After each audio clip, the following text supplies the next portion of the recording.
네, 간단하게 22학년도 9월 베비장전 보도록 하겠습니다. 늘 문학은 그랬듯이 보기를 먼저 보도록 할게요. 베비장전 보기 같이 읽어봅시다. 창피를 당해 제주도를 떠나려 했던 베비장이 제주도에 남게 됐대요. 무슨 일인지 모르겠는데 창피를 당했네. 근데 얘가 결국 제주도를 떠나려 했는데 제주도에 남게 된 사건이 있었다. 그지? 얘는 결말에 가서는 현감에 올라 사람들의 칭송을 받게 되는 결말이 있어. 근데 이 결말까지 무슨 일이 있었을까? 이게 어떻게 가능했을까? 베비장이 제주도를 떠나고자 할 때 제주도 사람들의 도움을 받기 위해 자신이 서울 양반이라는 우월감을 버린대. 이게 세 번째 사건이겠다. 우월감을 버리고 그들을 존중하는 경험을 했기 때문이다. 이는 비록 불가피한 선택이었대요. 이렇게 우월감을 버리는 건 불가피할 수밖에 없었는데 이 과정에서 그는 우월했던 자신의 태도를 돌아보게 된다. 이게 네 번째겠네요. 서울 양반의 경직된 관념의 변화가 일기 시작한 것이다. 라면서 보기가 끝납니다. 우리는 1, 2, 3, 4를 본문에서 찾아보도록 하겠습니다. 1번 잠깐만요. 네, 앞부분의 줄거리부터 읽어보도록 하겠습니다. 제주도에 간 베비장이 애랑의 유혹에 넘어가 사람들의 조롱을 받는데요. 이게 뭐야? 아까 받은 1번이겠다. 왜 이 사람이 창피를 당했는지.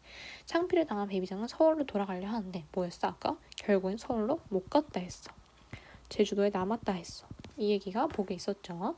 이때 베비장은 떠나는 배 어디 있나 물어보려고 무서움을 억지 참고, 왜냐면 무섭겠죠. 사람들이 날 다 비웃고 있는데.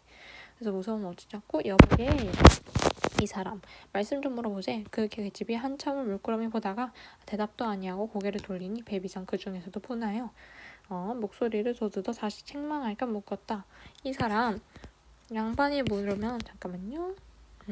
이 사람 양반이 물으면 어찌하여 대답이 없노? 지금 뭐야? 얘도 그렇고 베비장이 자기가 우위에 있다고 생각하고 얘기를 하고 있는 상황이죠. 그러니까 대답을 안 해주는 거야. 무슨 말이랍나? 양반 무슨 양반이야. 품행이 좋아야 양반이지. 양반이면 남녀 유별 예의 염치도 모르고 남의 여인을 발가벗고 일하는 데 와서 말이 무슨 말이며 쌀아기 밥 먹고 병풍 뒤에서 낮잠 자다 왔었나? 초면에 반말이 무슨 반말이야. 지금 무시하고 있는 거죠. 참 듣기 싫군. 어서 가소. 오래지 아니하여 우리 집 남정네가 물속에서 전복 따가지고 오게 되면 큰탈 날 것이니 어서 바삐 가시라오. 요사이 세력이 빨랫줄 같은 베비장도 갯 속에 귀신이 될 뻔한 일 못 들었습나? 베비장이 구식적인 습관으로 지방이라고 한 손 놓고 하대를 하다가 지금 자기가 서울 양반이라고 자기가 엄청 우월감이 있었다는 거죠. 이걸 마이너스를 할게요. 서울 양반이라는 거를. 부끄럽고 분한 마음에 앞서져서 혼잣말로 지탄하겠다. 내가 금년신수불길하다. 우리 부모 만류할지 오지나 말했으면 좋았을 것을 고집 세우고 얘왔다가 경향 유명한데 웃음거리 되고 또 도처마다 망신을 당하니 서민한데 참 사람 못 살 것이로고 하며 분한 마음에 일단 지금 마음이 분한 상태다. 그죠? 분한 마음에 그 계집과 다시 말싸움을 싶진 않았는데 해는 점점 서산에 걸치고 앞길은 물을 사람이 없대. 그러니까 다시 이 여자한테 물을 수밖에 없었겠다. 그지? 함경도 문자로는 붙은데 붙으랴 하는 말이 사과나 하고 다시 물을 수밖에 없다 하여 말공대를 얼마쯤에 오여 다시 수석하겠다. 여보시오. 내가 참 실수를 대단히 하였소. 잠시만요. 여보시오. 내가 참 실수를 대단히 하였어. 이거 풍선을 모르고 지금 뭐야? 얘가 스스로를 낮추고 있다. 그러니까 자신에 대한 우월감을 버렸다. 이제 플러스로 바뀌었네요. 그랬더니 이제 대답을 해주는 거야. 실수를 할 것이 왜 있사오리까? 그렇다는 말씀이시지요. 그런데 당신은 지금 어디로 가시는 양반이십니까? 나는 지금 급한 일이 있어. 서울로 갈 터인데 어느 배가 서울로 가는지 그것 좀 묻고자 해요. 그럼 지금 얘는 서울로 가고 싶은데 그것 때문에 길을 묻고 있다. 라고 하고 있네요. 서울 양반이시면 무슨 일로 여기 오셨으며 또 성함은 어디시오니까 설명은 차치 아시지요만은 내가 여기 볼 일이 있어서 왔다가 부모 병환 기열 듣고 급히 가는 길인데 가는 배가 없어 이처럼 애절이요. 그러하면 가히 없습니다. 서울로 가는 배는 어제 저녁 다 떠나고 이제 다시 사후일을 기다려야겠습니다. 그럼 이걸 어떻게 하면 좋겠어요? 참으로 딱합니다. 배가 하나 더 있습니다. 그러나 그 배에서 행인을 잘 태우는지는 잘 모르겠어요. 저기 저편 언덕 밑에 포장치고 조그마한 돛대 세운 배에 가서 물어봐요. 그 배가 제주 성내의 한 부인의 친정의 해남인데 급히 볼 일 있어 혼자 비싼 값 주고 저녁물에 떠났니? 참 떠나는지는 알 수 없겠는데 일단 가서 물어봐라 라고 얘기하고 있네요. 배비장이 그 말 듣고 좋아라 허겁지겁 그 배로 뛰어가서 사공을 찾는다. 이 뱃사공이 누구야? 지금 또 깔보고 있네요. 또 자기가 우월하다고 느끼고 있는 거죠. 사공이 반말에 비위가 비틀렸잖아. 그죠? 왜냐면 아까 우월감에 반말을 해버렸으니까 사공을 왜 찾아? 하고 얘도 반말하죠. 좀 물어보면 무슨 말? 그 배가 어디로 가는 배요? 물로 가는 배요. 원래 배비장의 사공을 겸손하게 대하기는 초라하고 해라 하자니 제 모양을 받을지는 몰라 어정쩡하게 말해놓다가 지금 원래는 말을 놓다가 얘가 뉘우치는 거죠. 내가 꿈인 줄 알고 실수했구나 하면서 보기 4번이겠네요. 맞죠? 뉘우친다는 그 자신의 태도를 되돌아보고 있네요. 어법을 고쳐 입만 싹 돌게 노형 배 임자시오 하면서 우월감을 내려놨습니다. 사공의 목난청에 혼씨였던 게 그대로 쫓아가면 그렇소 내가 이 배의 임자입니다. 그러니까 노형 배가 해남으로 간다지요. 저녁에 물을 떠납니다. 그러면 내가 서울 사는데 지금 가는 길이 좀 타고 가고 싶은데요. 좋은 말인데 이건 행객 싣는 배가 아니고 부인이 빌려가시는 거라 제가 함부로 태울 순 없어요. 내가 근데 부모님이 아파서 가야 되는데 어떻게 안 될까요? 했더니 정경이 불쌍하니까 해가 진 후에 다시 오시면 부인 모르게라도 당신을 태워서 가게끔 해주겠다 라고 하면서 끝납니다. 어렵지 않았죠? 18번부터 같이 볼게요.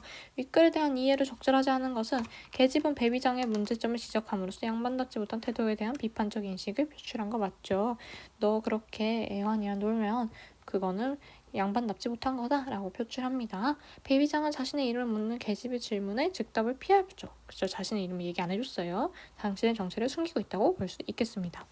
계집은 배비장에게 배편이 있을 수도 있다는 말을 건넴으로써 그가 궁금했던 정보를 제공한 것 맞습니다.